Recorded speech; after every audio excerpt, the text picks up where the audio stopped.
സദ്യ കഴിക്കുന്ന മലയാളി ആദ്യമായിട്ടാണ് ഇങ്ങനെ ഒരു ആദ്യം ഗ്ലൂക്കോസിന്റെ ഒരു കൂന ചോറ് വീണു, അതിൽ ലേശം പരിപ്പ് വരും. ഓക്കെ, ആ പരിപ്പ് എന്ന് പറയുന്നത് പ്രോട്ടീനാണ് സംബന്ധിച്ച്, ബാക്കി മൊത്തം അന്നജമാണ്, ഗ്ലൂക്കോസാണ്.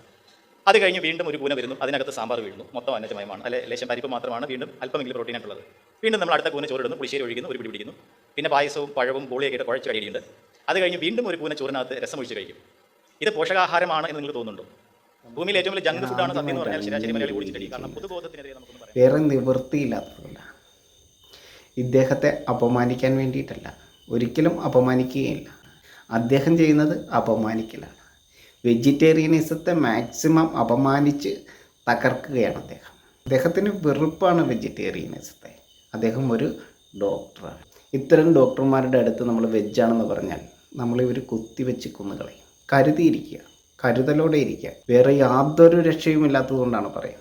പ്ലീസ് ഇതുപോലുള്ള ഉപദ്രവങ്ങൾ ചെയ്യാതിരിക്കുക. ഭയമാണ് ഇവിടുത്തെ ജനങ്ങൾക്ക് നിങ്ങളെപ്പോലെയുള്ളവർ.